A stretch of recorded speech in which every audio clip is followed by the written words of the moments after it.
years. UA faithfully crafts classic analog recording hardware like the LA2A and 1176 and is committed to creating new digital recording tools with the sound and spirit of vintage analog technology. Check out their line of Apollo audio interfaces, UAD plugins, and more at uaudio.com. Hey, it's Larry Crane. Welcome to the Tape Op Podcast.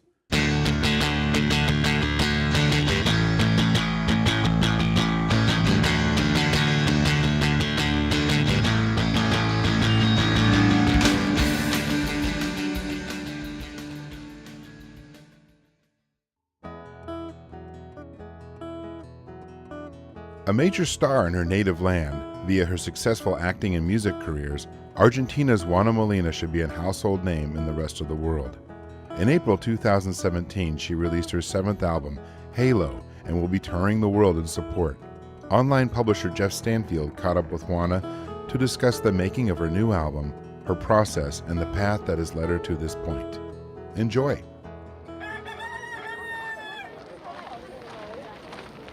This audio recording was not originally tracked with the intent of using for a podcast. It was recorded solely for transcription for our print interview. Please forgive any balance issues, background sounds, or lack of clarity. Enjoy.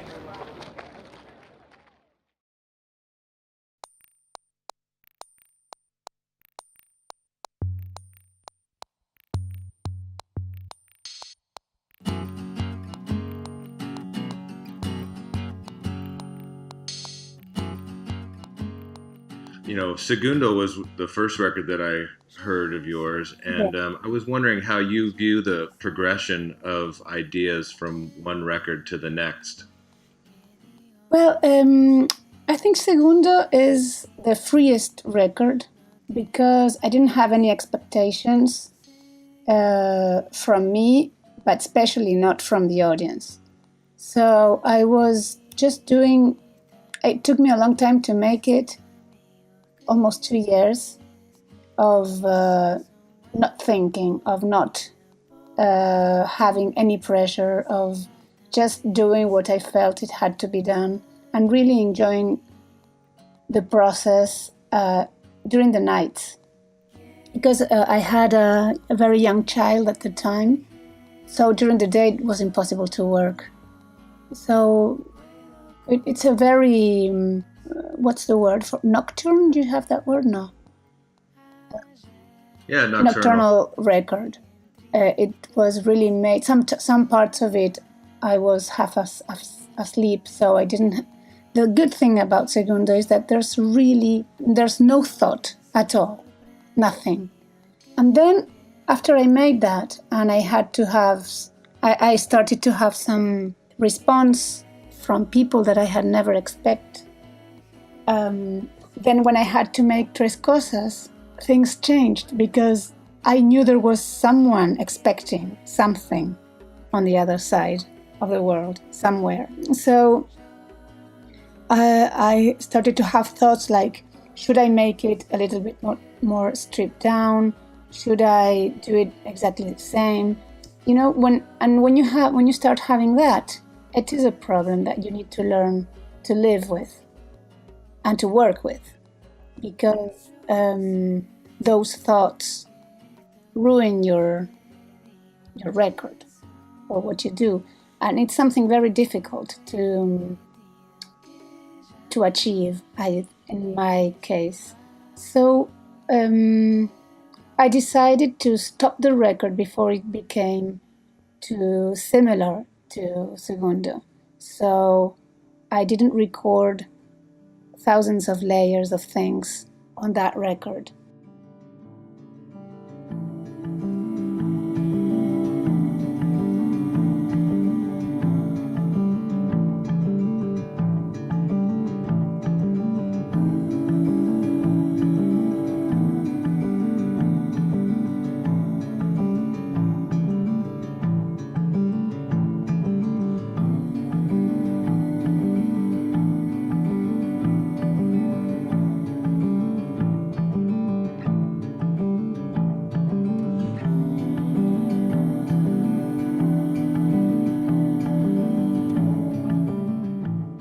Then when I came back, when I recorded Son, I had, in addition of everything, I had the live shows as an experience that I didn't have before during the previous two records.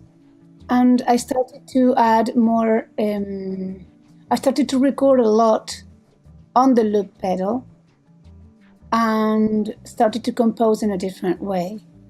Even though I was looking for a looping pedal before it existed, because I didn't want to have the musicians playing over and over something, the same thing, thinking that they were going to get very bored, that they wouldn't like to play just 3 notes during 5 minutes.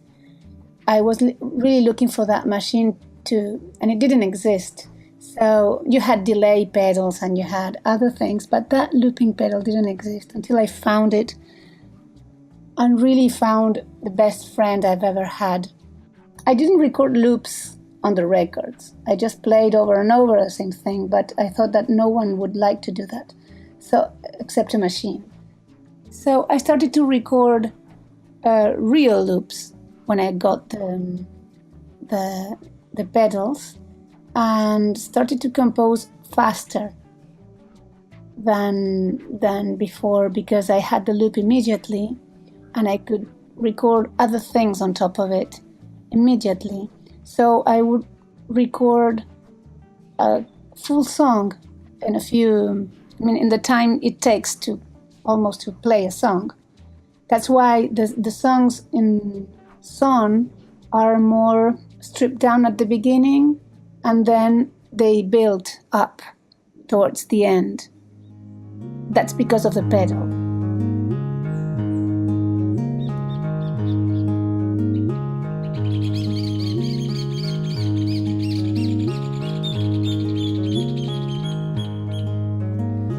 Una verdad se inventa con suma precisión y la labor inmensa de la imaginación.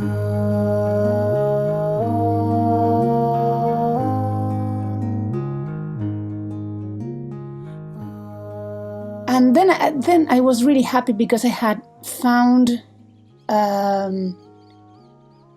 very personal way to do things that represented me totally. I didn't feel that there was something missing or something too many. I don't know how to say that, but you know what I mean. In the past few years, the looping pedal became perhaps too popular. So I felt like I had to change and I had to find a new way of doing things. But how can you change yourself if you've been playing loops since you're 10 years old without a name? Because it didn't have a name. I just called it repetitions. So I really had to try to change the way I naturally do things in order to grow, or to try to grow and try to not repeat myself. So it's been more difficult to do that. What were some of the new approaches and ways that you wrote and recorded this new record?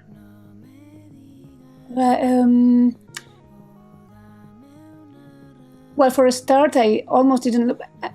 When I play looping. I play repeating the phrases. Because that's the way I've always done things. But I wanted to not to have, like, for instance, this building process. Instead, I wanted to have different parts where you had all the instruments coming in at the same time, or none of it, and also because we went to a studio and I hadn't gone into a studio for 20 years, we had many instruments to play with. So new instruments always give you new ideas, like the violins in Paraguaya, the first track, or I don't know, many sounds that just told me what to do with them, as it usually is. But the difference is that I don't buy new instruments in general. I've made 5 records with the same instruments, except for the electric guitar, but that's not a big difference. I couldn't really tell. And there was also other people. I was not used to work with other people around anymore. I had recorded on my own for many years, and to have other people around was a way to have more options, but at the same time I had the risk to be more shallow, because sometimes when I am recording on my own and I find an idea, I go until I find what I really want. I could be there for hours and I don't realize time is passing by. But when you have other people with their arms crossed, waiting for you to finish something, well, that makes you stop before that. But then I came back to that situation when I came back home and I had to edit what we've done, what we've recorded in the studio. And Is that how the record was made, that you went into the studio and you gathered a bunch of performances and then took it home and worked on the record there doing edits? I had a few songs, I had many ideas for the songs in a very simple way, because most of them had been recorded at sound checks on the loop station. But I didn't want to work on them before I went to the studio. So I had a pattern or a sound, or just I don't know, the seed of the song, but not. I hadn't developed the song at all before going to the studio. So we stayed there for 3 weeks, and we tried to develop the original ideas and to add more things with the new instruments we had there. And we took the songs and sometimes played for maybe half an hour, just playing around. And then, yes, I came back home and edited that and returned that recording that lasted half an hour or 40 minutes in something shorter. And what are you working in at home? What system do you use? Well, I used to use a digital performer, but as everything had been recorded in Pro Tools, I had to learn how to use Pro Tools, which is thankfully very much alike to Performer. There are a few things that I really missed in Pro Tools that doesn't have very simple tools that are obvious to me, and Pro Tools doesn't have them. But in exchange, I had many others from Pro Tools that Digital Performer doesn't have. So now what I want is to have a mix of both. Would be great. And it took me a little while to get used, especially to the shortcuts and all that kind of thing. Because in Performer, you can change the shortcuts the way you want. But in Pro Tools, they are mandatory. They force you to use what they built, what they have designed. You can't change that. And so this record was made with Pro Tools for the first time. So when you're starting a mix, where do you start? What are the essential elements in your approach to a mix? In general, the mixing comes with the recording, because I find already a place for the new instrument in the mix already. So if there's a guitar, maybe then I can. If there's other things that come into the track, then I decide that maybe something that was in the middle needs to go to the right or the left. And then, but it's like embroidering when I mix on my own. Here it's been a different process, because Eduardo Vergallo has, we mixed, I had previous mixes made at home, and then I took that to the studio again, and he took the mixes from zero, and I was very scared because I had worked a lot on the mixes, and the only thing that he more or less, rather more than less, kept was the panning. Excuse me. And then and the volumes more or less. But for instance, in songs like Lentissimo, the guitar that is now starring the song was really low, very quiet. And when he proposed to do that, at first I was a bit reluctant, but then I thought he was right, and now I love it the way it is. So the problem to work a lot on something is that when you give it to someone else, you suffer a little bit because you've worked so much, you're used to the song and things to sound away, and then someone starts from the beginning again, and all you do is just to tell him, do this so it sounds exactly the same it was, and then he asks you, but if you wanted to sound the same way it was, why do you need me? But then we made a good team, both of us, and we got to like he insisted in having delays and reverbs that I didn't want, but some of them are really good.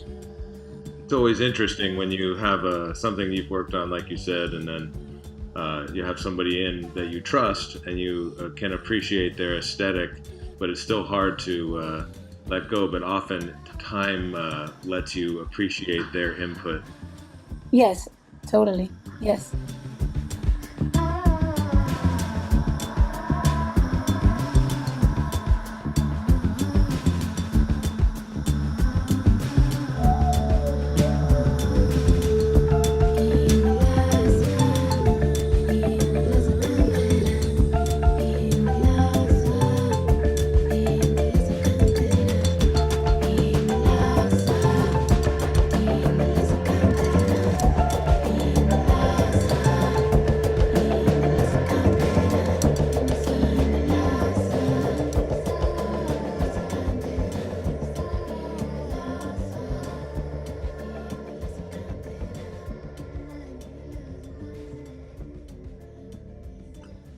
One of our contributors and a friend of mine, Tom Monahan, who I know you worked with in the past, I told him I was going to be speaking with you, and I asked him if he had any questions. And one of the things he said was that he'd always wondered how much of your writing is based in pure improvisation, and if you see composition as a curation of ideas initially, or if it's a thing that you do daily and sort of watch what themes emerge.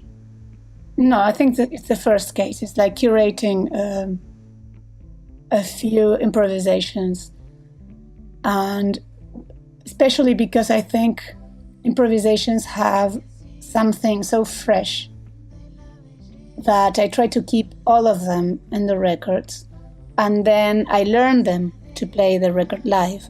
But it has something that you can't repeat really, especially if it's I don't know, a line, a keyboard line that even if you do it again, sometimes I don't know if people would notice the difference, but I can. And if I can, anybody else could. So sometimes, I don't know, there's just a little mixing of, well, for instance, let's take it for a modulation. Sometimes you're playing a key and you just move the modulation wheel in a way that, I don't know, it has something special. Then when you do it, it's heavier, and it's not everything, but many things are impossible to repeat. Sometimes you can even improve them, but I usually take what's been recorded and just, if it's really wrong and I see what the idea was, then I play it again. But I try not to. When you're programming synths, do you program for a specific song or purpose, or do you program more broadly and then pull from that what you need when you need it? Well, in general, I go first through the sounds in my keyboard. And when nothing works, I go to the closest one that I imagine that could work, and then I start changing some parameters to make it fit in the song. And sometimes I am just playing around with the keyboard and make a very nice sound that I find very nice, and then make a song with it. That's the way. It can be either way. Now I am taking classes of programming because I got a new keyboard that I really can't manage at all. Which one is that? It's a Prophet 12. And I know I can do, for instance, there's a few things on the song track, is it 6? Cálculos y Oráculos. They're like meow, meow, like little cats. We call them cats that come in, and I programmed that sound in the studio. But by chance, if I wanted to repeat that sound, I wouldn't be able to make it. And now I am with Odin, the guy that plays with me, one of them. We are going to take classes of programming synths, because everything I've done is just by ear, and sometimes I struggle trying to do something, and I really don't know what exactly. I know many things, but this keyboard, this new one, has really too many parameters, too many things, and sometimes you're moving knobs here and there and moving them and nothing changes, and it's just because you need to enable who knows what to make all that change the sound you're making. And I'd like to try to make things faster, although accidents, as everybody knows, are our best friends. So if you know too much, then you are less inclined to have an accident. It's like driving, except you don't die.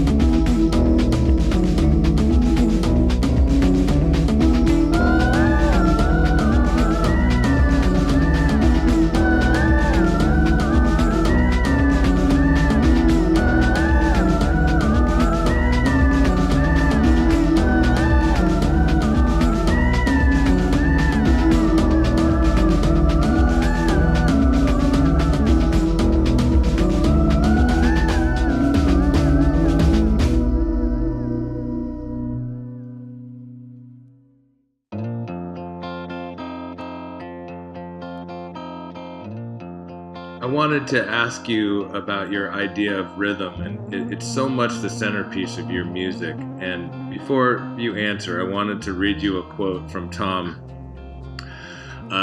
He said, "Rhythm is super forward for her. It's all pocket. Everything is so contextually tied to being in a groove of some sort, being at an angle to it, stating and not stating it, but feeling its absence, a never-ending multitude of entry and exit points. She is always the master of the moment that's happening.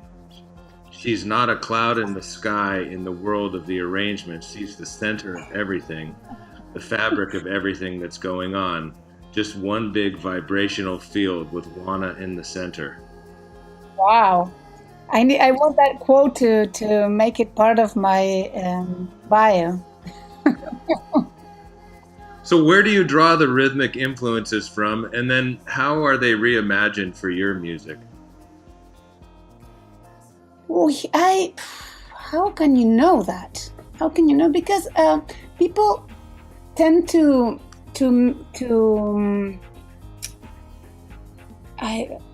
again, a word that I don't have to, but people tend to think that what you listen is what influences you. And I've been listening to James Brown for ages when I was younger, and I don't think I have anything from James Brown. And sometimes I find myself having perhaps some African rhythms that I may have got from when I was maybe 13 or 14, and I discovered by some French radio station that they were playing music from all over the world.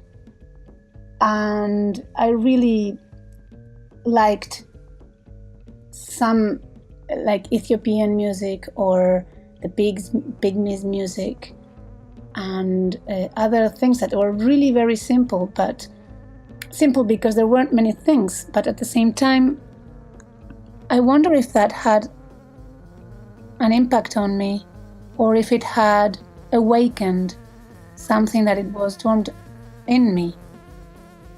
I have this theory about music and influences that influence are only awakeners of what you already are, because people listening to the same music would play the same music, would create the same music, and it's not the case. And also, I imagine that all the music. I mean, if that's what you're asking, or I'm saying something that has nothing to do. I mean, you came from a very musical family. Yeah. You know, and there was music in your life and from a young age. I mean, I think that there's something to be said for just passive influence and sort of it's in your DNA, so to speak. But then you're a filter. You're a filter, yes, but can you control that filter? I don't think you can. I think it's something that is not even a virtue. I mean, it's not something that you can congratulate anybody for that, because it's not like making the effort of doing something like sewing a coat. I don't know. You sew a coat. Oh, congratulations! You made a very nice coat. But something that you can't really control, that it's there. What's your accomplishment? What's your... I don't know. It's very strange. I don't have a very strong position on that. I don't know what's happening. I don't understand what it is.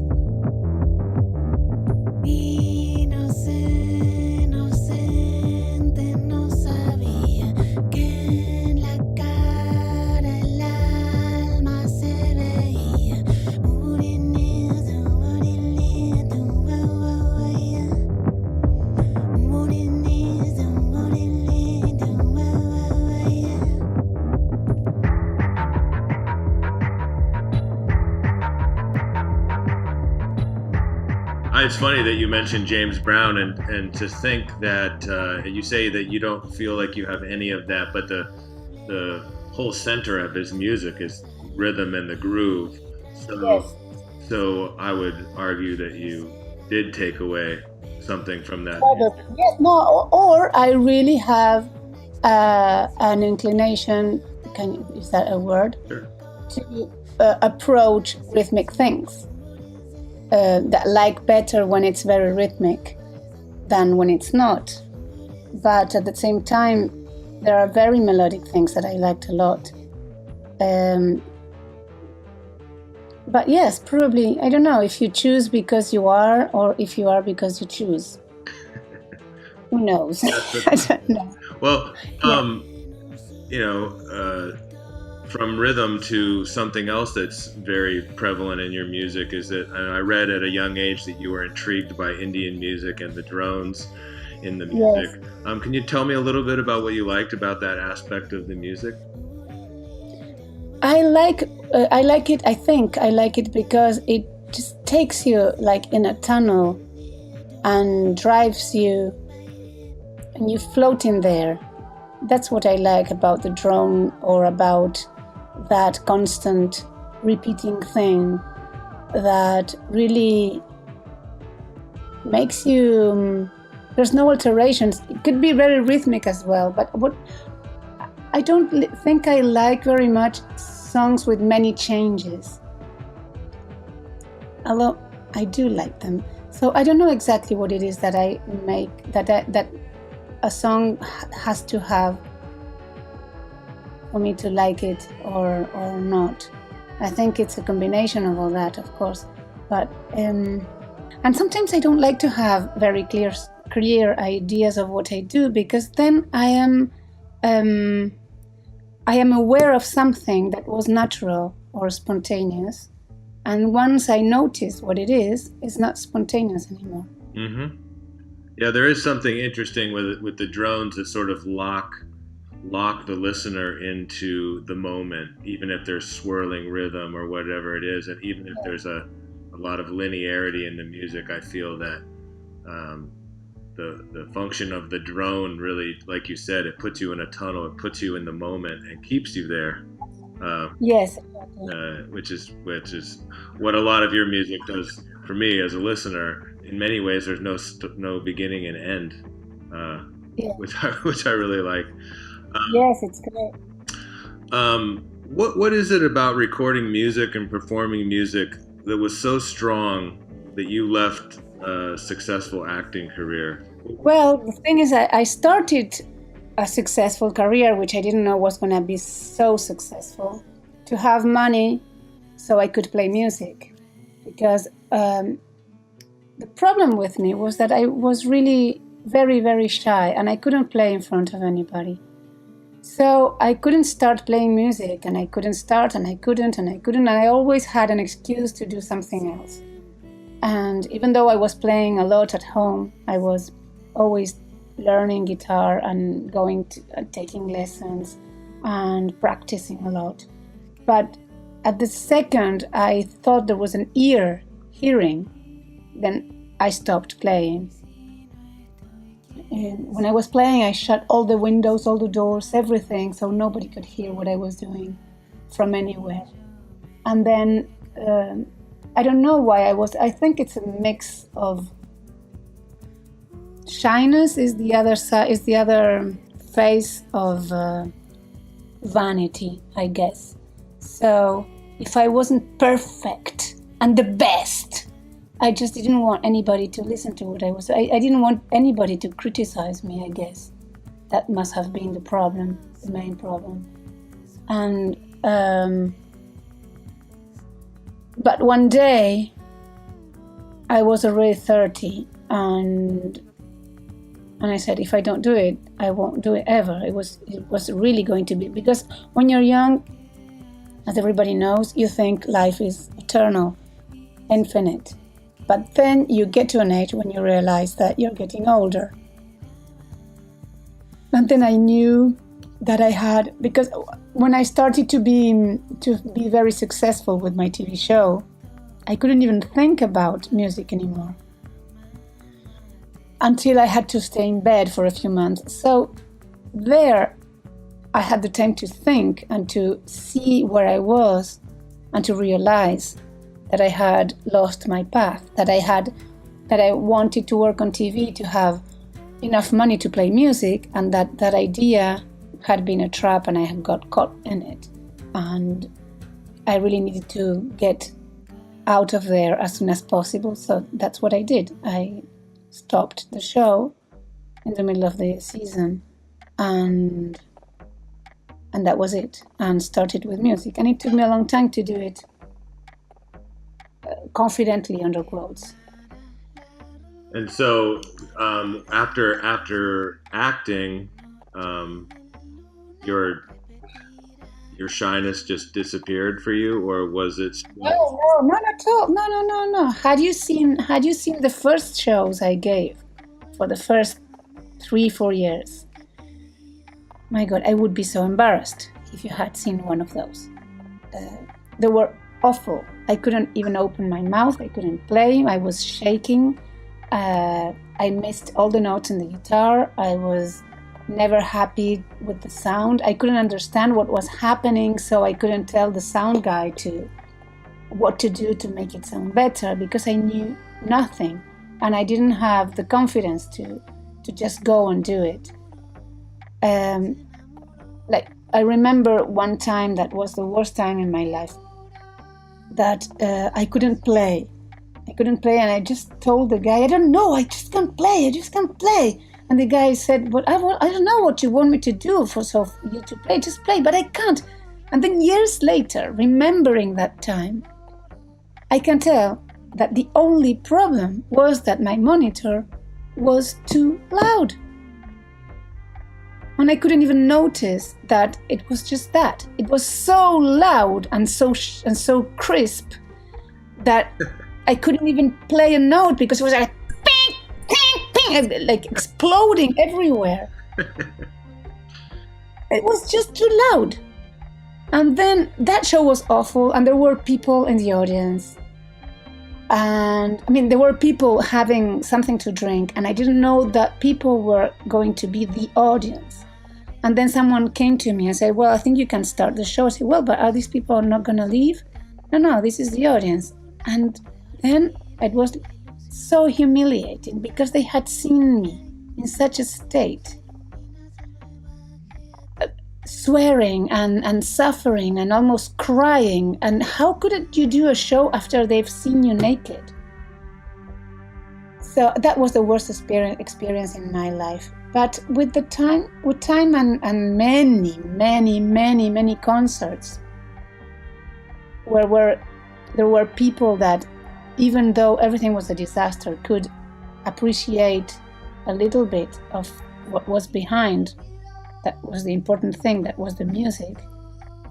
From those on, I started to build a new audience. Because the people that came see me in the first shows were people that knew me from the TV show.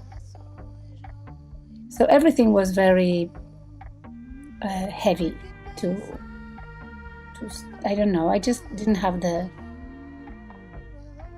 tools to manage that at the beginning. But you obviously persevered. Obviously that wasn't enough to slow your passion for making music and performing. Apparently I am very stubborn, because I really persevered. Because it was so frustrating after every single show that I said, okay, next one is going to be better. And then finally was better. But it took me easily 5 years to have a proper show, proper concert where people didn't leave. I find that hard to believe, but I'll trust you. I'll take your word. They really left, but it was impossible to watch. It was a nightmare. It was something. People were there. They bought a ticket to have a fun time, and they were suffering to see that monster on stage. I was a monster. That's great. I really was a creep. It was awful. We won't stop talking. We'll stop talking about it, so you can have the rest of your day can be pleasant. Yeah. You talked earlier about making records after your child had gone to bed, and I thought it was interesting, and there's something to making music at night when it's more quiet and still out, and you're tired and a little free of the day, I guess. Yeah. Yes. Can you talk a little bit more about that? I think that's an interesting concept, and how the music is different, and how it sort of touches maybe a little bit more personal, quiet, emotionally. Yes, I think it's important to lose your mind when you're playing music, because thoughts are the enemy of doing anything creative.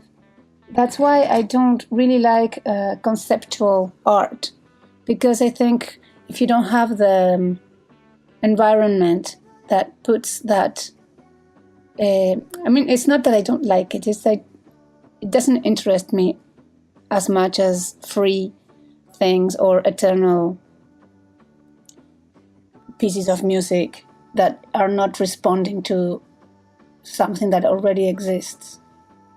And when you are they're very tired, lonely at night. The mind is also tired, so it doesn't think that much. And also because sometimes I was really half asleep. So I started to have the images when you're half asleep are bigger and more like in a dream. So you have an instrument that you're playing, but at the same time is the instrument that tells you what to do with it. The instrument or the sound, I may say, especially in a keyboard, when different sounds make you play in a different way. And you can't, I don't know, there's rhythms, there are sounds that doesn't allow you to make rhythms, and there's sounds that doesn't allow you to make long notes. So the sound really tells you what to do. And when you're there and you just lose yourself and forget about everything involuntarily, and what's the word for that? Without willing it, without wanting to do so, everything becomes like in a dream. And things get confused and at the same time are very clear. They have a meaning when you're there, while you're there. And then sometimes when I woke up in the middle of a song, I said, oh, and I had images, and then all of a sudden I see the computer again. I said, oh, what I was doing. And then the magic is broken when that happens. Or sometimes you realize, if you're aware of something nice that you just did, the magic is also broken. It's like a spell gone. And sometimes certain musical phrases don't have an end because of that. And sometimes I need to invent or to create an end for something that's been created in a totally different mood. And I really don't think that people can tell where the real magic phrase ended and where the false one comes in. Because I really work very, very, very, very hard until I find something that matches what was before. You know what I mean, more or less? Yeah. Because I sometimes I think I'm not very clear when I... How do you remedy that then? Or how do you... Well, sometimes you can't. Sometimes you can't, and I for instance, there's a keyboard... No, there's a vocal in Son, on track 3, La Verdad, where I sing something that goes like...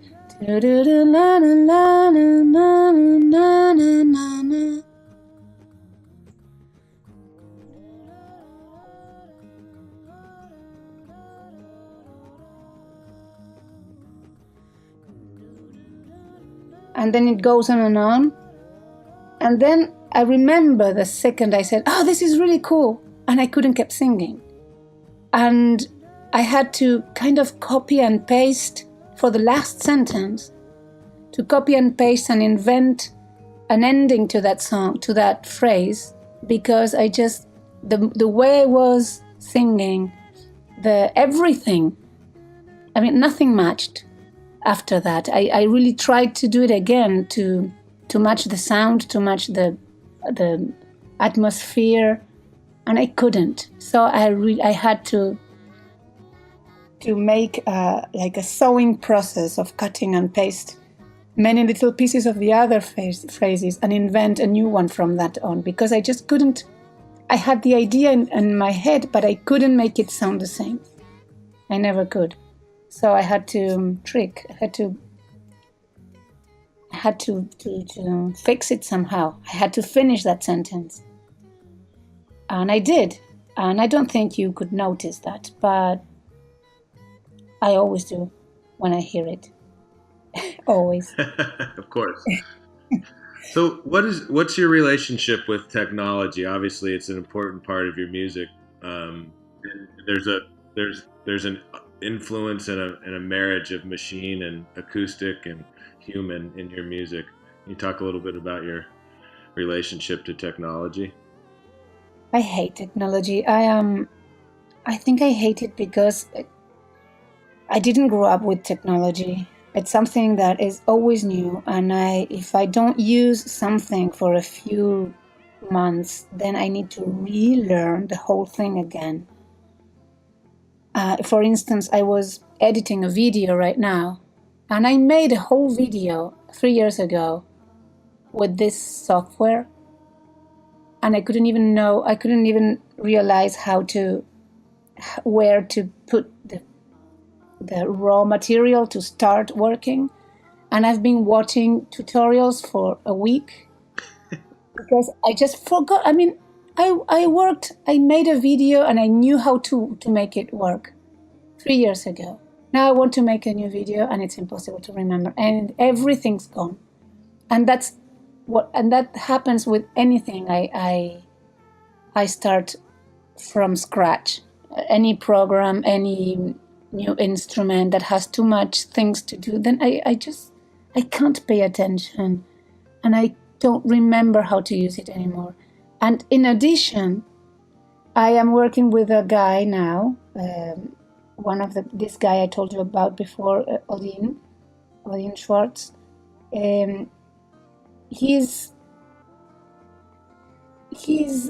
grew up using these machines. He grew up with, with everything that's technology that I don't know. So everything's easy for him, and because it's easy for him, it's even more difficult for me because I know he can do it, so I ask him to do it. And then once it's ready, I do what I really wanted to do. But everything that you need to do first to be able to create, I don't like the word create, it's a bit pretentious, but to play or to do anything, everything that needs to be done first, it's a pain for me. Really, I hate technology. It's funny to hear you say that because your music sounds so technologically coherent, and with all the loops and the beats and stuff, it has a very technology influenced sound. So it's funny to hear you say that you hate it. Yes, I mean, I love it once I know it. Like Digital Performer, for instance, I really know how to work with it because I use it. I've been using it for almost 20 years, and I really know how it works. But I'm using 10% of its possibilities. But I really mastered that 10%. Because I've done it 100 trillion times. So when I had to come back to go to Pro Tools, and then for editing, Performer is so much better, so 100 trillion times better than Pro Tools. Pro Tools, you need to do really stupid things to get something so simple done.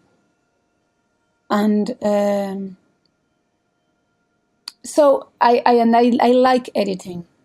I am very, hold on, I'm going to look for this word because it's important. Spanish, English, minucios.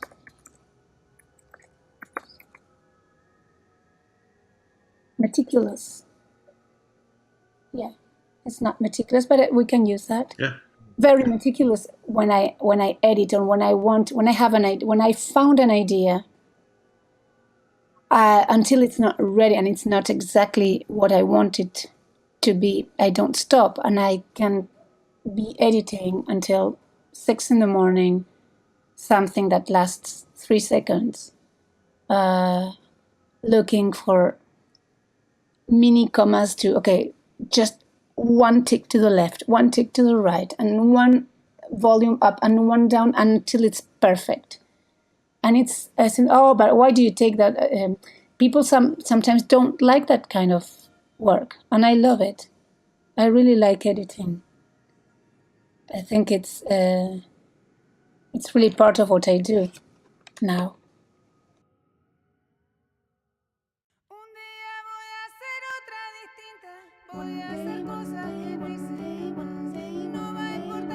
Thanks for listening. Find us online at tapeop.com, Facebook, Twitter, and Instagram. Until next time.